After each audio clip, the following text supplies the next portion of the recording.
வணக்கம் தோழி, நலமாக இருக்கீங்களா? நம்ம சேனலில் கர்ப்பம் தொடர்பாகவும் கர்ப்பம் அடைய நம்ம செய்யக்கூடிய சில விரத முறைகளை பற்றியும் நிறைய வீடியோஸ் பார்த்துட்டு வரோம் இல்லையா? இன்றைக்கி நம்ம பார்க்க போகிற பதிவு இந்த ஆடி மாதத்தில் குழந்தை தரிப்பதற்கான விரதங்கள் இருக்கக்கூடிய முக்கியமான 3 நாட்களை பற்றி தான் பார்க்க போகிறோம். இந்த ஆடி மாதம்னாலே எல்லாருக்குமே தெரியும், ரொம்பவே சிறப்பான மாதம். பெண்களை பொறுத்த வரைக்கும் அம்மன் வழிபாடுக்கு ரொம்பவே உகந்த மாதம். அதையும் தாண்டி பெண்களுக்கு இருக்கக்கூடிய எல்லா பிரச்சனைக்கும் தீர்வு காணக்கூடிய மாதமாகவும் இந்த ஆடி மாதம் அமைஞ்சிருக்கு. அதாவது நம்ம செய்யக்கூடிய விரத முறைகள் கைமேல் பலன் தர்றதுனால தான் இந்த ஆடி மாதத்தில் எல்லா பெண்களுமே அம்மனுக்கு விரதம் இருக்கிறது, எல்லா விரதங்களையும் முறையாக செய்கிறோம். ஸோ இந்த வீடியோ பார்க்குறதுக்கு முன்னாடி இன்னும் நம்ம சேனலை சப்ஸ்கிரைப் பண்ணலன்னா பண்ணிக்கோங்க தோழி. கர்ப்பம் தொடர்பான இன்னும் நிறைய விஷயங்களை நீங்கள் தெரிஞ்சுக்கலாம். இப்போ நம்ம வீடியோ பார்த்துடலாம். நம்ம சேனலில் ஃபஸ்ட்லேருந்தே பார்த்தவங்களுக்கு தெரிஞ்சிருக்கும், நிறைய தோழிகள் சஷ்டி விரதம் இருந்து குழந்தை பாக்கியத்தை அடைஞ்சிருக்காங்க. அதே போல் கிருத்திகை விரதம், அதே போல் கோகுலாஷ்டமி, விநாயகர் சதுர்த்தி, இந்த மாதிரியான நிறைய விரத முறைகளை பற்றி நான் ஒவ்வொரு முறையும் வீடியோஸ் கொடுத்துக்கிட்டு தான் இருக்கேன். இதை ஃபாலோ பண்ண நம்மளுடைய சப்ஸ்கிரைபர் எவ்வளவோ பேர் கர்ப்பம் அடைஞ்சிருக்காங்க. ஸோ அந்த வகையில் இந்த ஒரே மாதத்தில் நமக்கு 3 நாள் நல்ல நாள் விரதம் இருக்கக்கூடிய நாளாக அமைஞ்சிருக்கு. இந்த 3 நாட்களில் முடிஞ்சால் 3 நாளுமே நீங்கள் இந்த விரதத்தை எடுத்துக்கலாம். அப்படி இல்லாட்டி கோகுல அஷ்டமிக்கு மட்டும் நீங்கள் முறையாக இந்த விரதத்தை இருந்தீங்கன்னா உங்களுக்கு அடுத்த கோகுல அஷ்டமிக்குள்ளே நிச்சயமாக குழந்தை பேர் அமையும் அப்படிங்கிறது தான் நம்பிக்கை. அந்த வகையில் இப்போ நாளைக்கு பார்த்திங்கன்னா நமக்கு ஆடி அமாவாசை இருக்குது. நம்மளுடைய பித்ருக்கள், அதாவது நமக்கு முன்னாடி வாழ்ந்து இறந்து போன நம்மளுடைய முன்னோர்களை வழிபாடு செய்யக்கூடிய நாளாக நாளைக்கு அமைஞ்சிருக்கு.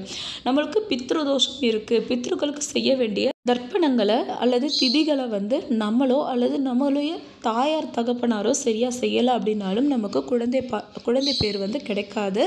அதனால் நாளைக்கு ஆடி அமாவாசை அமைஞ்சிருக்கிறதுனால உங்கள் வீட்டில் இதுக்கு முன்னாடி இறந்த பித்ருக்கள், ஆனால் ஒரு விஷயத்தை புரிஞ்சுக்கணும், உங்களுக்கு ஒரு வேளை அம்மா அப்பா இருக்காங்க, மாமியார் மாமனார் 2 பேருமே 4 பேருமே இருக்காங்கன்னா இதை நீங்கள் செய்ய வேண்டாம். நீங்கள் கோவிலுக்கு மட்டும் போயிட்டு வந்தீங்கன்னா போதும். இல்லை இந்த 4 பேரில் அம்மா அப்பாவோ மாமனார் மாமியாரோ யாரோ இறந்துருக்காங்க அப்படின்னா நிச்சயமாக நாளைக்கு நீங்கள் வீட்டில் இலைத்தலிகை இட்டு வழிபாடு செய்து நீங்கள் அவங்கள நினச்சி உங்களுக்கு சந்ததி கிடைக்கணும், கண்டிப்பாக வேண்டிக்கோங்க. நாளைக்கு திதி கொடுக்குறதும் ரொம்ப சிறப்பான விஷயம்தான்.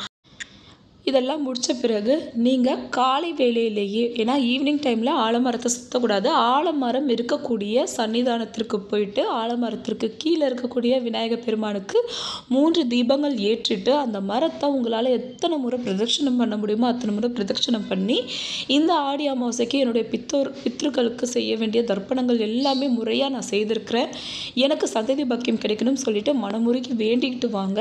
ஸோ நாளைக்கு ஒரு சிறப்பான நாள், குழந்தை பாக்கியத்தை ஏற்படுத்தி கொடுக்கக்கூடிய நாள். நாளைக்கு தான் நம்மளுடைய பித்ருக்கள்லாம் தேவலோகத்திலேருந்து இறங்கி பூலோகத்திற்கு நம்ம பார்க்கறதுக்காக வர்றதா நிறைய இதிகாசங்களில் சொல்லப்பட்டிருக்கு. அதனால் உங்களுக்கு பிடிச்சவங்க, உங்கள் தாத்தா பாட்டி யாராச்சும் இறந்துருந்தாங்கன்னா அவங்கள மனசில் நினச்சி நாளைக்கு நீங்கள் இதை செய்யலாம்.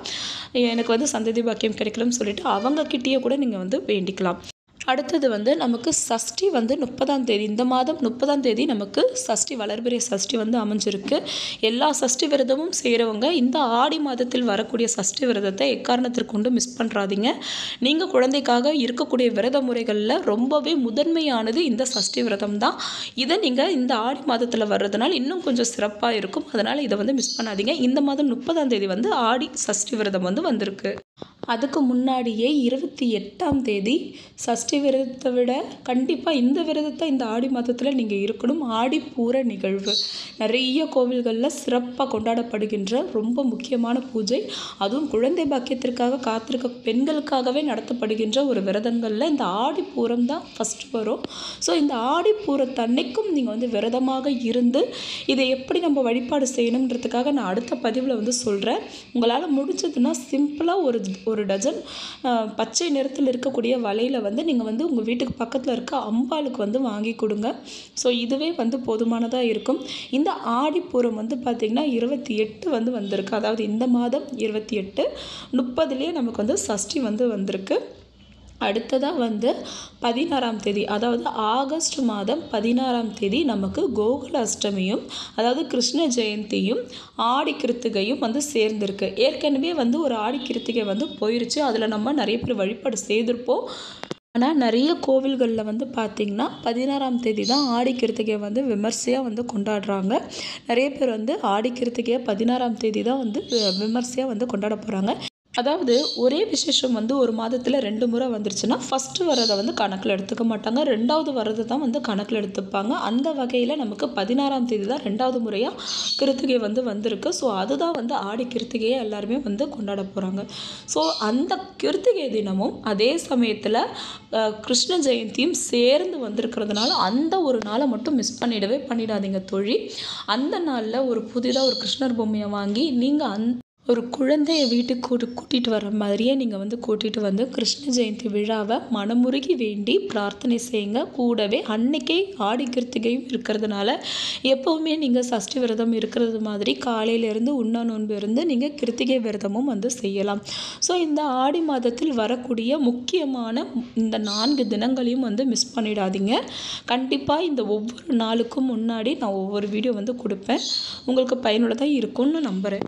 பக்தியை பொறுத்த வரைக்கும் சரி, மருந்துகளை பொறுத்த வரைக்கும் சரி, நமக்கு வந்து நம்பிக்கை இல்லை அப்படின்னும் பொழுது அதை நம்ம செய்தாலும் வந்து அது நமக்கு பலன் கொடுக்காது.